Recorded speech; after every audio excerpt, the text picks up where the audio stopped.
S, Sachin ಆತ್ಮಹತ್ಯೆ ವಿಚಾರವನ್ನ ಬಹಳ ದೊಡ್ಡ ಮಟ್ಟದಲ್ಲಿ ರಿಪಬ್ಲಿಕನ್ ತೆಗೆದುಕೊಂಡ ನಂತರವೇ ಬಿಜೆಪಿ ಕೂಡ ನಿಜವಾಗಿ ಎಂಟ್ರಿ ಕೊಟ್ಟಿದ್ದು. ನಾನೇ ಕೇಳ್ತಾ ಇದ್ದೆ ಬಿಜೆಪಿ ಅವರು ಎಲ್ಲಿದಾರಪ್ಪ ಅಂತೇಳಿ. ಅವರು ಮನೆಯೊಂದು 3 ಬಾಗಿಲು ಆದ್ರೂ ಈಗಲೂ ಕೂಡ ಆ ಅಗ್ರೆಷನ್ ಬಿಜೆಪಿಯಲ್ಲಿ ಇನ್ನೂ ಬಂದಿಲ್ಲ. ಆಮೇಲೆ ಪ್ರಿಯಾಂಕರ್ಗೆ ಅವರನ್ನ ಕೇರು ಮಾಡ್ತಾ ಇಲ್ಲ. ಓಕೆ, ಇನ್ನು ಬಸವರಾಜ್ ಇದರ ಬಗ್ಗೆ ಸಚಿನ್ ಕೇಸ್ ಮತ್ತು DKಶಿ ವಿರುದ್ಧ ದೂರು ಈ ಹಿಂದೆ ಸಿಟಿ ರವಿ ವಿಚಾರಕ್ಕೆ ಸಂಬಂಧಪಟ್ಟಾಗ ಯಾವ ರೀತಿ ವರ್ತಿಸಿದ್ರು ಅನ್ನೋ ಕಾರಣಕ್ಕಾಗಿರಬೇಕು ಏನಾಯ್ತು ಅಂತೇಳಿ 2 ವಿಚಾರಗಳ ಬಗ್ಗೆ ಮಾತಾಡ್ತಾರೆ. ಇನ್ನು ನಾಗರಾಜ್ ಐಶ್ವರ್ಯ ಚಿನ್ನದ ಗಟ್ಟಿ ಐಶ್ವರ್ಯ ಫಾಲೋಅಪ್ ಮಾಡ್ತಾರೆ ಹೊಸ ವರ್ಷದ ಚಿನ್ನದ ಜೊತೆ. ನಮ್ಮ ಬಸವರಾಜ್ ಅಂಡ್ ನಾಗರಾಜ್ ನಿಮಗೂ ಕೂಡ ಹೊಸ ವರ್ಷದ ಹಾರ್ದಿಕ ಶುಭಾಶಯಗಳು. ರೂಟೀನ್ ಶುರು ಮಾಡೋಣ. ಮೊದಲಿಗೆ ಸಚಿನ್ ಸಾವಿನ ಸುತ್ತ 10 ಅನುಮಾನ. ಕಮಿಷನ್ ದಂಧೆನ ಸುಪಾರಿ ಕೊಟ್ಟಿದ್ದಾರಾ, ಹುಡುಗಿಯರನ್ನ ಬಿಟ್ಟು ಹನಿ ಟ್ರ್ಯಾಪ್ ಮಾಡಿದ್ದಾರಾ? ದಿನದಿಂದ ದಿನಕ್ಕೆ ಪ್ರಕರಣಕ್ಕೆ ರೋಚಕ ತಿರುವು ಸಿಗ್ತಾ ಇದೆ. ಸರ್ಕಾರಕ್ಕೆ ಇಕ್ಕಟ್ಟು ತಂದಿಟ್ಟ ಸಚಿನ್ ಸಾವಿನ ಕೇಸ್. ಕಾಂಗ್ರೆಸ್ ಸರ್ಕಾರದ ವಿರುದ್ಧ ಸಮರ ಸಾರಿದ ಬಿಜೆಪಿ ಗಡುವು ಮುಕ್ತಾಯಕ್ಕೆ 2 ದಿನ ಬಾಕಿ. ಪ್ರಕರಣವನ್ನು CBI ತನಿಖೆಗೆ ನೀಡುತ್ತಾ ಸರ್ಕಾರ. ಅಲ್ಲ, ಬಿಜೆಪಿ ಗಡುವು ನೀಡಿದ್ದಾರೆ. ಫಸ್ಟ್ ಆಫ್ ಆಲ್ ಹೋರಾಟ ಮಾಡ್ರಪ್ಪ. ನೀವು ಏನು ಅಲ್ಲಿ ರೂಮಲ್ಲಿ ಕೂತ್ಕೊಂಡು ಗಡುವು ಕೊಡ್ತೀವಿ ಅಂದ್ರೆ ನೀವು ಯಾವನು ಕೇಳ್ತಾನೆ ನಿಮ್ಮನ್ನ? ಒಳ್ಳೆ ಇದು ಹೋರಾಟಗಳು ಹೆಂಗಾಗಿರ್ಬೇಕಿತ್ತು ಅಂದ್ರೆ ಬಿಜೆಪಿ ಅವರು ಅಲ್ಲಿ ಕೂತು ರೂಮಲ್ಲಿ ಕೂತು ಗಡುವು ಕೊಡ್ತೀವಿ 2 ದಿವಸ ಗಡುವು, ಇಲ್ಲದಿದ್ರೆ ಏನು ಆಮರಣ ಅಂತ ಉಪವಾಸ ಮಾಡ್ತೀರಾ? ದಮ್ಮಿದೆಯಾ ನಿಮಗೆ? ತಾಕತ್ತಿದೆಯಾ? ಮಾಡಿ. ಸುಮ್ಮನೆ ಹೋರಾಟಕ್ಕೊಂದು ಬಿಜೆಪಿ ಹೋರಾಟಗಳಿಗೆ ಫೇಮಸ್ ರೀ. ಒಂದು ಮಾತು ಸಾಧಾರಣವಾಗಿ ಕೆಲವು ಪ್ರಜ್ಞಾವಂತರು ಹೇಳ್ತಾರೆ, ಬಿಜೆಪಿ ಯಾವತ್ತೂ ಕೂಡ ವಿರೋಧ ಪಕ್ಷವಾಗಿರಬೇಕು ಅಂತಿಲ್ಲ. ಯಾಕಂದ್ರೆ ಸರ್ಕಾರವನ್ನು ಕರೆಕ್ಟಾಗಿ ಅಟ್ಯಾಕ್ ಮಾಡಿದವ್ರೆ ಅಂತ. ಯಾಕಂದ್ರೆ ಕಾಂಗ್ರೆಸ್ಗೆ ವಿರೋಧ ಪಕ್ಷ ಗೊತ್ತೇ ಇಲ್ಲ ಕೆಲಸ. ಅವ್ರಿಗೆ ಏನಂತಂದ್ರೆ ಮೇದು ಅವ್ರಿಗೆ ವಿರೋಧ ಪಕ್ಷ ಹಿಂಗೆಲ್ಲ ಹೋರಾಟ ಮಾಡ್ಬೇಕಾ? ನಮ್ಗೆ ಆರಾಮ್ಸೆ ಬಂದಿತ್ತಲ್ಲ ಅಂತ 50-60 ವರ್ಷಗಳಿಂದ ಬಂದಿತ್ತಲ್ಲ. ಹಾಗಾಗಿ ಬಿಜೆಪಿಗೆ ಆ ಹೋರಾಟದ ಕಿಚ್ಚಿದೆ. ಬಟ್ ಪ್ರಿಯಾಂಕಾ ಖರ್ಗೆ ಮುಟ್ಟೋದಕ್ಕೆ ಯಾವೊಬ್ಬ ಬಿಜೆಪಿಯನಿಗೂ ಧೈರ್ಯ ಇಲ್ಲ ನನ್ನ ಪ್ರಕಾರ. ನೀವು ಬೇಕಿದ್ರೆ ನಿಮ್ಮನ್ನು ನಾನು ಏನು ಟ್ರಿಗರ್ ಮಾಡ್ತಾ ಇದ್ದೀನಿ ಅಂತ ಅಂದ್ಕೊಳ್ಳಿ. ಎಂಥ ಅವಕಾಶ ಹೋರಾಟ ಮಾಡೋದಕ್ಕೆ. ಸಂತೋಷ್ ಪಾಟೀಲ್ ಟೈಮಲ್ಲಿ ಹೆಂಗ್ ಮಾಡಿದ್ರು ಕಾಂಗ್ರೆಸ್ನವರು? ಮಜಾ ಏನಪ್ಪ ಅಂತಂದ್ರೆ ಸಂತೋಷ್ ಪಾಟೀಲ್ ಟೈಮಲ್ಲಿ ಇದೇ ಪ್ರಿಯಾಂಕರ್ಗೆ ಹೆಂಗ್ ಮಾತಾಡಿದಾರೆ ಗೊತ್ತಾ? ಅದಿದೆ ನಮ್ಮ ಹತ್ರ ಇದೆ, ಆಮೇಲೆ ಹಾಕ್ತೀನಿ ನಾನು. ಬಹಳ ಜೋರಾಗಿ ಮಾತಾಡಿದ್ದಾರೆ. ಅಲ್ಲ, ಈಶ್ವರಪ್ಪ ಅವ್ರು ರಾಜೀನಾಮೆ ಕೊಡೋ ತನಕ ಬಿಡ್ಲೇ ಇಲ್ವಲ್ಲ? ರಾಜೀನಾಮೆ ಕೊಟ್ಟರು, ಸರ್ವನಾಶ ಆಗೋಗ್ಬಿಟ್ರು ಈಶ್ವರಪ್ಪ ರಾಜೀನಾಮೆ ಕೊಟ್ಟರು. ಆಮೇಲೆ ಕ್ಲೀನ್ ಚಿಟ್ ಬಂತು. ಆಮೇಲೆ ಅವ್ರನ್ನ ಮಂತ್ರಿಗಿರಿ ಮಾಡಿ ಅಂದ್ರು, ಮಂತ್ರಿಗಿರಿ ಕೊಡ್ಲಿಲ್ಲ, MLA ಕೊಡ್ಲಿಲ್ಲ, ಮಗನ ಕೊಡ್ಲಿಲ್ಲ, ಪಕ್ಷದಿಂದ ಹೊರಗೆ ಹಾಕಿದ್ರು, ರಾಘವೇಂದ್ರನ ವಿರುದ್ಧ ನಿಂತ್ಕೊಂಡ್ಬಿಟ್ರು. ಒಟ್ಟಾರೆಯಾಗಿ ಪ್ರಿಯಾಂಕರ್ಗೆ ಒಂದು ರೀತಿಯಲ್ಲಿ ನಡ್ಗೋಗಿದ್ದಾರೆ. ಅದರಲ್ಲಿ 2 ಮಾತಿಲ್ಲ. ಅವರ ಧ್ವನಿಯಲ್ಲಿ ಗೊತ್ತಾಗುತ್ತೆ ನೋಡಿ. ಇದನ್ನ ಈಗ ಇವರು ಹೋಗಿದ್ದಾರೆ, ಇದನ್ನು ಇವರೇ ಮಾಡಬೇಕು ಅಂತಿಲ್ಲ. ಇದನ್ನು ಬಿಜೆಪಿ ಪಾರ್ಟಿಯಿಂದ ಮಾಡಬೇಕು. ಇದನ್ನು ಯಾವ ಲೋಕಲ್ ಅಲ್ಲಿದ್ದ ಯಾವುದೇ ಸಂಘ ಸಂಸ್ಥೆಗಳು ಕೂಡ ಮಾಡುತ್ತೆ. ಇದು ಎಂತ ಅವಕಾಶ ಗೊತ್ತಾ? ಆಮೇಲೆ ಕೇಂದ್ರದವರು ಕರ್ನಾಟಕದ ಬಿಜೆಪಿಯನ್ನ ಕೇಂದ್ರ ಕೂಡ ಬಿಟ್ಬಿಟ್ಟಿದ್ದೀರಿ. ಅಯ್ಯೋ ಇದು ಬಿಡಿ, ನಿಮ್ಮಿಂದ ಏನೂ ಆಗಲ್ಲ ಅನ್ನೋ ರೀತಿಯಲ್ಲಿ ಆಗ್ಬಿಟ್ಟಿದೆ. ಸೊ ಅಲ್ಲಿ ಪ್ರಭಾವಶಾಲಿ ಲೀಡರ್ಗಳಿಲ್ಲ. ಯಡಿಯೂರಪ್ಪ ಇದ್ರು ಕೂಡ ಅಂದ್ರೆ ನೇಪಥ್ಯಕ್ಕೆ ಸರಿದಿದ್ದಾರೆ ಒಂದು ರೀತಿಯಲ್ಲಿ. ಆಮೇಲೆ ಅನಂತ್ ಕುಮಾರ್ ಅವರು ತೀರ್ಕೊಂಡ ಕಾರಣಕ್ಕಾಗಿ ಅದಕ್ಕೊಂದು ವರ್ಚಸ್ಸಿಲ್ಲ. ಈಶ್ವರಪ್ಪ ಇಲ್ಲ, ಪಾರ್ಟಿಯಲ್ಲಿ ಇಲ್ಲ. ಆಮೇಲೆ ಜಗದೀಶ್ ಶೆಟ್ಟರು ಆಟಕ್ಕೊಂಡ್ರು ಲೆಕ್ಕಕ್ಕಿಲ್ಲ. ಯಾಕಂದ್ರೆ ಅವರು ವಾಪಸ್ ಕಾಂಗ್ರೆಸ್ ಬಂದ ಕಾರಣಕ್ಕಾಗಿ ಬಿಜೆಪಿ ಒಂದು ದಮ್ ಇತ್ತು ಅಂತ ಆ ಭಾಗದಲ್ಲೆಲ್ಲ. ಅಲ್ಲ, ಆ ಭಾಗದಲ್ಲಿ ಇದ್ದಿರಬಹುದು, ಇಲ್ಲ ಅಂತಲ್ಲ. ಆದ್ರೂ ಕೂಡ ಅವರಲ್ಲೇನು, ಬಟ್ ಅವರಿಗೆ ಟಿಕೆಟ್ ಸಿಕ್ಕಿಲ್ವೇ? ಅವರಿಗೆ ಟಿಕೆಟ್ ಸಿಕ್ಕಿಲ್ಲ, ಅವರು ಕಾಂಗ್ರೆಸ್ಗೆ ಹೋಗ್ಬಿಟ್ರೆ. ಸೊ ಹಾಗಾಗಿದೆ. ಇದೇನಾಗಿದೆ ಅಂತಂದ್ರೆ ಒಂದು ಕಾಲದಲ್ಲಿ ಕಾಂಗ್ರೆಸ್ ಅಲ್ಲಿ ಎಲ್ಲಾ ಲೀಡರ್ಗಳೇ ಅಂತ, ಬಿಜೆಪಿಯಲ್ಲಿ ಇದ್ದಾರೆ ಎಲ್ಲರೂ ಮುಖ್ಯಮಂತ್ರಿಗಳೇ.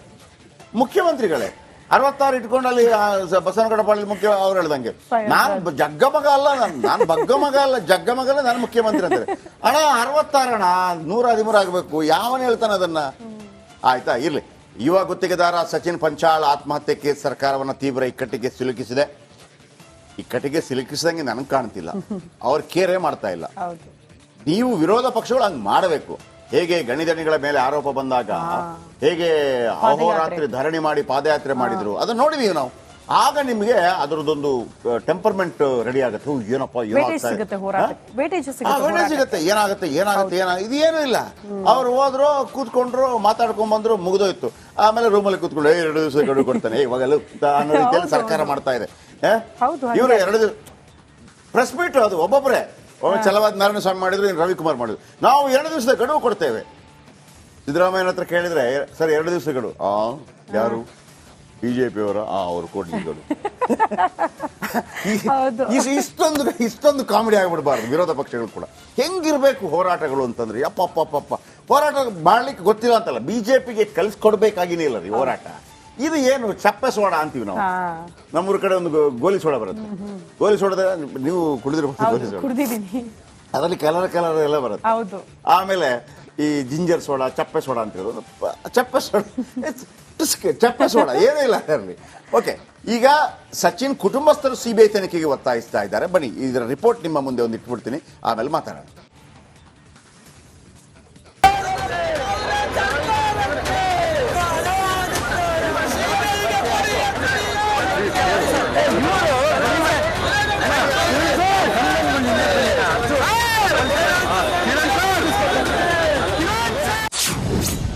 ಸರ್ಕಾರಕ್ಕೆ ಸಚಿನ್ ಆತ್ಮಹತ್ಯೆ ಕೇಸ್ ಇಕ್ಕಟ್ಟು. ಸಿಬಿಐಗೆ ನೀಡಲು ಬಿಜೆಪಿ ಕುಟುಂಬಸ್ಥರ ಪಟ್ಟು. ಬೀದರ್ ಗುತ್ತಿಗೆದಾರ ಸಚಿನ್ ಆತ್ಮಹತ್ಯೆ ಪ್ರಕರಣಕ್ಕೆ ಸಂಬಂಧಿಸಿದಂತೆ ಬಿಜೆಪಿ ರಾಜ್ಯ ಸರ್ಕಾರದ ವಿರುದ್ಧ ಹೋರಾಟ ಮತ್ತಷ್ಟು ತೀವ್ರಗೊಳಿಸಿದೆ. ಇತ್ತ ಸರ್ಕಾರಕ್ಕೆ ಈ ಪ್ರಕರಣ ಮತ್ತಷ್ಟು ಇಕ್ಕಟ್ಟಿಗೆ ಸಿಲುಕಿಸಿದೆ. ನಿನ್ನೆ ಬೆಂಗಳೂರಿನಲ್ಲಿ ಬಿಜೆಪಿ ನಾಯಕರು ಪೋಸ್ಟರ್ ಅಭಿಯಾನ ನಡೆಸಿದ್ರು. ಇತ್ತ ಕುಟುಂಬಸ್ಥರು ಪ್ರಕರಣವನ್ನ ಸಿಬಿಐಗೆ ನೀಡಲು ಒತ್ತಾಯಿಸುತ್ತಿದ್ದಾರೆ. ಅವ್ರಿಗೆ ಅಂಜಿಕೆ ಯಾಕೆ ಬೇಕ್ರಿ? ಸಿಐಡಿ ಆಗ್ಲಿ ಸಿಬಿಐ ಆಗ್ಲಿ, ನಾವೇನಂತೀವಿ ಸಿಬಿಐ ತನಿಖೆ ಕೊಡ್ಲಿ ಅಂದ್ರೆ ಸಿಒಡಿ ಅಥವಾ ಸಿಐಡಿ ಕೊಡ್ಲಿ ಅಂತ ಅವ್ರು ಅಲ್ಲತ್ತಾರಿ. ಅವ್ರು ಯಾವುದೇ ರೀತಿ ತಪ್ಪಿಸ್ತಾರಲ್ಲ ಅಂದ್ರೆ ನಾವು ಹೇಳತ್ತೀವಿ, ನಮ್ಮ ಬೇಡಿಕೆ ಏನದ ಸಿಬಿಐ ಕೊಡ್ರ ಅಂತ.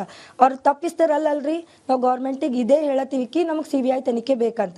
ಅಷ್ಟಲ್ದೇನೆ ಒಂದು ಮಾತು ಹೇಳ್ತೀನಿ ಸರ್, ನಮಗೆ ಸ್ಟೇಟ್ ಜಿಲ್ಲಾ ಬೀದರ್ದಾಗೆ ನಮ್ಗೆ ಏನಂತಾರ ಪೊಲೀಸರದಿಂದ ನಮಗೆ ನ್ಯಾಯ ಸಿಗ್ಲಿಲ್ಲ ಸರ್. ಆದ್ರೂ ನಮ್ಮ ತಮ್ಮ ತೀರ್ಕೊಂಡು ಇವತ್ತಿಗೆ 5 ದಿನ ಆಯ್ತು, ಯಾವುದೇ ಆಕ್ಷನ್ ಸರ್ಕಾರ ತಗೊಳ್ಳಿಲ್ಲ ಅಂದ್ಮೇಲೆ ನಮ್ಮ ಸ್ಟೇಟ್ ಗೌರ್ಮೆಂಟ್ ಬಿ ನಮ್ಮ ಮೇಲೆ ಬಿ ನಮಗೆ ನಂಬಿಕೆ ಇಲ್ಲ. ಅದಕ್ಕೋಸ್ಕರ ನಮಗೆ ಏನು ಬೇಕಂದ್ರೆ ಸಿಬಿಐ ತನಿಖೆ ಬೇಕು ಅಷ್ಟೇ ಸರ್. ಸಚಿನ್ ಸಾವಿಗೆ ಹನಿ ಟ್ರ್ಯಾಪ್ ಆರೋಪ. ಇದೀಗ ಬಿಜೆಪಿ ಎಂಎಲ್ಸಿ ಛಲವಾದಿ ನಾರಾಯಣಸ್ವಾಮಿ ಬಿಗ್ ಬಾಂಬ್ ಸಿಡಿಸಿದ್ದು, ಸಚಿನ್ ಆತ್ಮಹತ್ಯೆ ಹಿಂದೆ ಸುಪಾರಿ ಮತ್ತು ಹನಿ ಟ್ರ್ಯಾಪ್ ಶಂಕೆ ಇದೆ ಎಂದು ಸ್ಫೋಟಕ ಆರೋಪ ಮಾಡಿದ್ದಾರೆ. ನಮಗೆ ವ್ಯಕ್ತಿಯ ಸಾವು, ಸುಪಾರಿ, ಹನಿ ಟ್ರ್ಯಾಪ್, ಈ ಮೂರಕ್ಕೆ ಅವರು ಉತ್ತರ ಕೊಡ್ಬೇಕು ನಮಗೆ. ನೀವು ಅವ್ರಿಗೆ ದುಡ್ಡು ಕೊಟ್ಟಿದ್ರ, ಅವರಿಂದ ಇವ್ರು ಇಸ್ಕೊಂಡಿದ್ರ, ಅದನ್ನ ಇತ್ಯರ್ಥ ಮಾಡಿ, ಎನ್ಕ್ವೈರಿ ಮಾಡಿ, ಅದಕ್ಕೆ ಸೂಕ್ತ ವೇದಿಕೆಯಲ್ಲಿ ಅವ್ರಿಗೆ ಉತ್ತರ ಕೊಟ್ಕೊಳ್ಳಿ. ನಮ್ಗೆ ಸಂಬಂಧ ಇಲ್ಲ. ಇದು ಯಾರೋ ಸಣ್ಣ ವ್ಯಕ್ತಿಗಳಲ್ಲ, ಒಬ್ಬ ಸಚಿವರ ಮೇಲೆ ಆಪಾದನೆ ಬಂದಾಗ ಇದು ನನ್ನ ಮೇಲೆ ಬಂದಿರತಕ್ಕಂತ ಆಪಾದನೆಯಿಂದ ನಾನು ಹೊರಗೆ ಬರಬೇಕು, ಸಿಬಿಐಗೆ ಕೊಡಿ ಅಂತ ಅವರೇ ಹೇಳಬೇಕಾಗಿತ್ತು.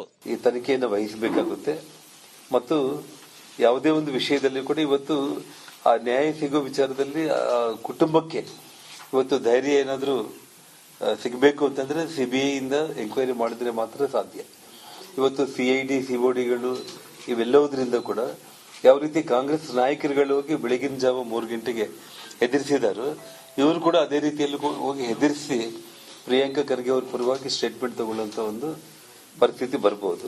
ಒಟ್ಟಾರೆ ಸಚಿನ್ ಪಂಚಾಳ್ ಆತ್ಮಹತ್ಯೆಗೆ ನ್ಯಾಯ ಸಿಗಬೇಕು ಎಂದ್ರೆ ಅದು ಸಿಬಿಐನಿಂದ ಮಾತ್ರ ಎಂಬುದು ಬಿಜೆಪಿ ನಾಯಕರ ವಾದವಾಗಿದ್ರೆ, ಸರ್ಕಾರ ಮಾತ್ರ ಸಚಿವ ಪ್ರಿಯಾಂಕ್ ಖರ್ಗೆ ಯಾವುದೇ ಹಸ್ತಕ್ಷೇಪ ಇಲ್ಲ, ಸಿಬಿಐಗೆ ನೀಡಲ್ಲ, ಸಿಐಡಿ ತನಿಖೆ ಮಾಡಿಸುತ್ತೇವೆ ಎಂಬುದು ಗೃಹ ಸಚಿವರ ವಾದವಾಗಿದೆ. Bureau report, Republic Kannada.